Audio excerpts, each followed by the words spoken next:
So let's talk about reverbs. Long reverbs, short reverbs, beautiful reverbs, they are in charge of giving your music a little bit of depth and ambience. So there's quite a bit to know about it.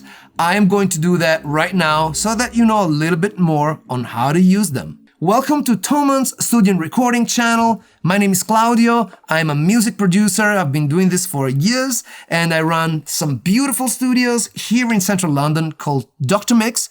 And on this channel, we talk about mixing, recording techniques, arrangement, and all that beautiful stuff. If you're a music producer, or if you are a singer, or if you're a beat maker, then you really want to be subscribed to this channel. Hit that subscribe button and also that notification bell so that you don't miss out. Let's dig into reverbs right now. So, reverbs are a naturally occurring phenomenon that happens all the time. Sometimes you don't even realize it yourself. Reverb is the concept of when sound bounces off a surface and comes back to you a little bit later, and you perceive it as a tail to that sound. So that can have various different forms depending on where you are. If you are in a small room, there will be a short tail, but it also depends on whether you have furniture or the quality of the walls and things like that. But if you're in a big space, then you probably get a big, long reverb.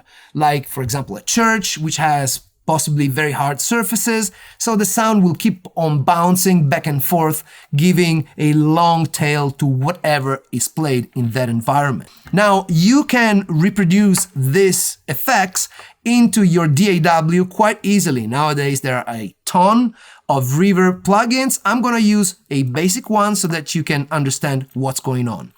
So I have my voice right here. Ta-ta-ta-ta-ta. And let me put a very basic reverb to it. So firstly, you want to run reverbs not straight through the channel, but you want to use a send to an auxiliary channel where you put your reverb. So I'm going to use our Reverb, which is again very basic, very effective, and easy to understand. So here's how it sounds. Yes. So the first thing to observe is that reverb is divided usually in two categories: the early reflection and the long reverb. So early reflection means this effect. Sa, sa, sa. As you can tell, this is quite short. It's quite short and it represents the sound bouncing off the walls and coming back at you right away. As opposed to the long tail reverb, which is this, which is the effect of the sound bouncing on other walls and then coming back at you. This, of course, compounds, especially if you have very hard walls, sound keep on bouncing and keeps on getting elongated. So the balance between these two elements will dictate where you are as a position in your virtual world of music. So let me show you early reflection, and when you select a long reverb like this, now you are in space, right? That's definitely too long. Another important aspect of the reverb is the pre-delay, which introduces a bit of delay between when the sound arrives and when it gets bounced back at you. Like this. Right?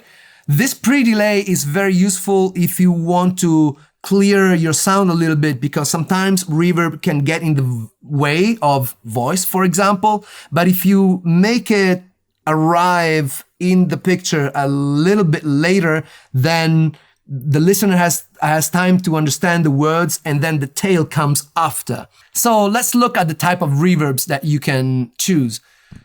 The whole is a typical setting, and it represents whatever music concert hall that you can think of.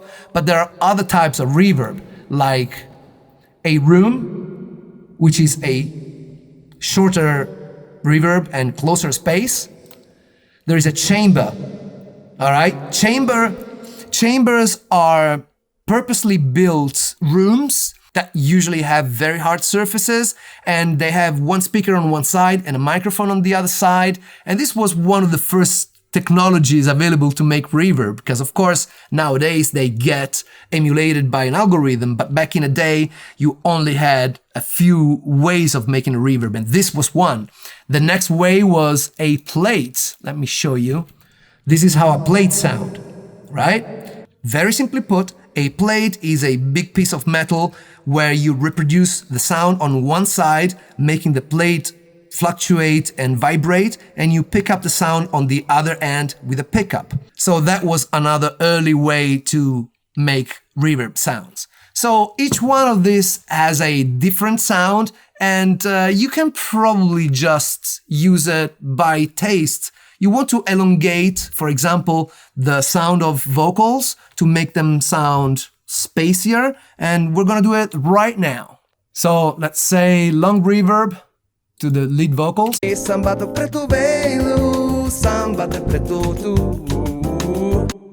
Right? The way you got to listen to how much reverb you've put is just to stop the music and you can listen to the tail. Right? Right? There's quite a bit of pre-delay. I like it. I like it in this case. Samba como este tan legal, você não vai querer que eu chegue no final. Right?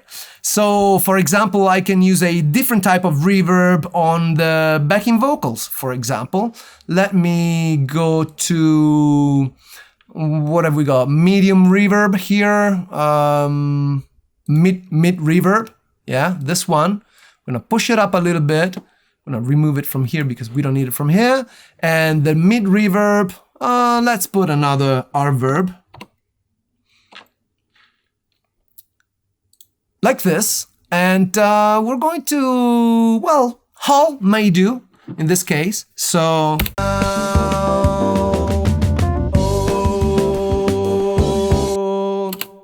So let's just solo those backing vocals.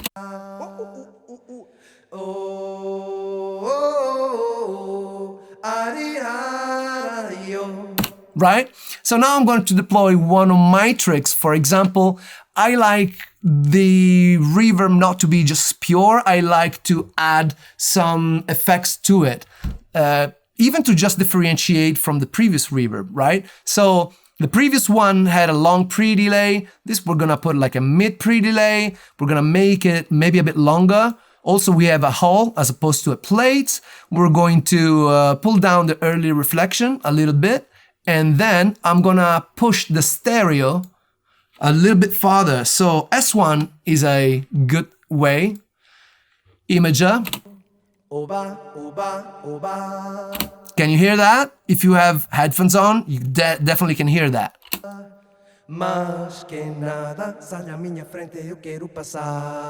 So basically, I am pushing the stereo field of this reverb out to the external so that the two reverbs don't get confused to one another.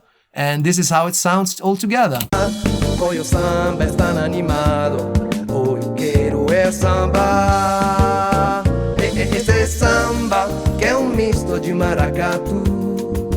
As you can see, I'm pulling it down because, you know, reverb can be a little bit too present and it can wash out your mix, which you don't want to do. So you want to really use it with a grain of salt.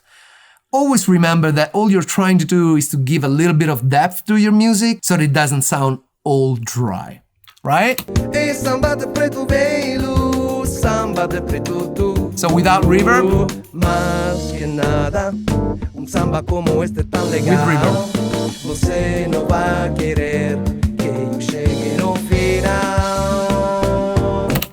Right, so let me give you some final thoughts about reverbs at this stage, because trust me, I'm gonna go a lot deeper into them. But reverbs have the function of creating a world of, you know, spaces in your music. So for example, maybe you are a jazz artist, then maybe you want to use shorter reverbs that recreate that sort of live stage small club type of sound. But if you are a pop artist and you just wrote a pop ballad, then you might want to use just this very long reverbs that are a bit celebratory and a little bit over the top. So every reverb has its own taste, but the function is always creating a soundscape around your music so that it sounds more believable and pleasant. So have you got any questions about reverbs? I think the best idea is that you leave a comment here below. I will try to answer your questions. We always appreciate a big thumbs up. I wish you a great day. I hope that you're making great music, feeling inspired, and loving one another. Thank you for watching.